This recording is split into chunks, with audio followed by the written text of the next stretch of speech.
Hey, everybody, welcome back to another episode of Next Level Shift with your host, me, Todd Clark. I apologize for the delay on my recent episodes. I'm expecting a baby boy pretty soon, so I'm just dealing with my wife and making sure that she has everything she needs. But without further ado, let's keep on going. Of course, this is sponsored by Next Level Responder, my consulting company. Preaches leadership and high performance for all first responders, fire, police, and EMS. Visit the website, www.nextlevelresponder.com. Reach out. We'll work something out. Today's episode, we're going to talk about the hard conversations leaders avoid. On this episode, most leadership problems don't start with incompetence. They start with conversations that never happen. Let's talk about the conversations leaders usually avoid. These conversations I'm talking about, I basically break this into three buckets: addressing performance issues, addressing attitude or culture problems, or setting expectations early. And you see it, you feel it, but you kind of delay it.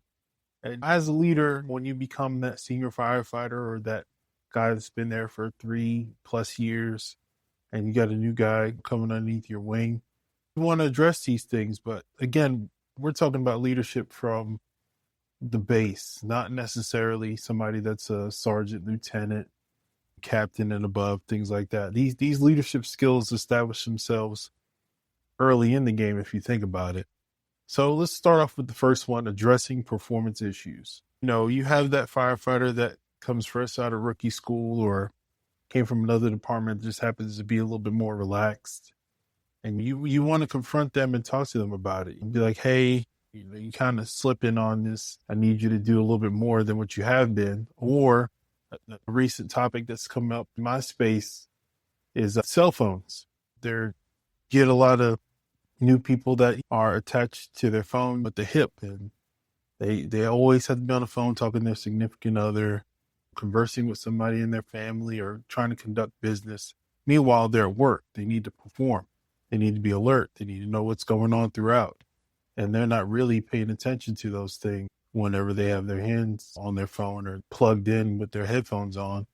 It's kind of hard to just be like, hey, man, get off your phone, because you don't want to seem disrespectful. You don't want to seem empathetic about the situation, or understand that maybe they do have some situation going on with their significant other. And they're like, hey, I need to talk to my wife real quick. I need to talk to my boyfriend real quick. And I get that. But at the same time, you got to be focused on the job at hand, whether it's training, whether it's getting in the books, or just conversing with the crew, talking to your FTO, or going over guidelines and protocols. It's just stuff that you can do throughout. That was a difficult conversation that I recently had to have with somebody, but you try not to hurt anybody's feelings and or get yourself in trouble.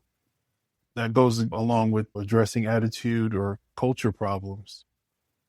Back when I started, early 2000s, we never talked about politics or religion at the firehouse. But it seems that when I've been hearing this from different departments in my areas, they just openly discuss these things and go back and forth. And it's difficult to, as a leader, to be like, hey, keep that stuff at home. Don't bring it to the station. No disrespect to your religion or whatever political views you have, but it's that openness and that transparent with your coworkers and let them know how you feel. But there's a time and place for everything, especially when in today's atmosphere where politics can have you being judged by the wrong people and things like that based off of your beliefs.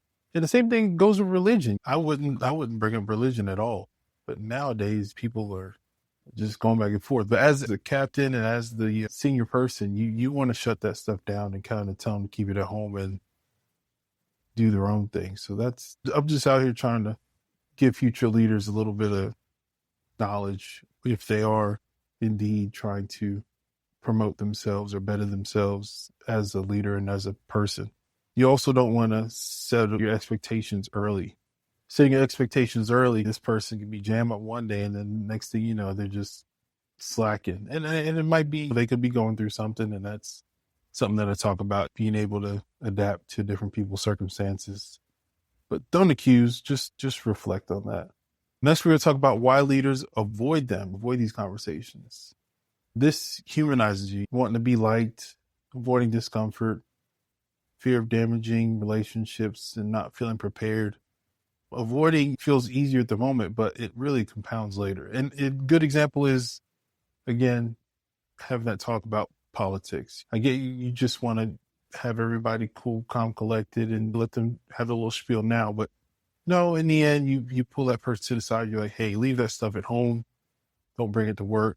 I understand we're all brothers and sisters, but it can divide people at times, and you don't want to have that atmosphere as a leader inside your firehouse, police department, and or EMS service. It's kind of crazy. What happens when you avoid them? The standards kind of drift. Your standards drift when you have one person start, then everybody else wants to start as well. And that kind of just spreads like a virus. The quiet resentment grows throughout that department or that station. And strong performers disengage and the culture weakens. Silence communicates just as loudly as words. You get those folks that usually are all about the job, and next thing you know, they're just quiet, especially when they start talking about politics and whatnot. Let's revert away from politics and talk about whenever that person is on that phone the whole time. If you don't establish it early, they'll come back and bite you in the butt.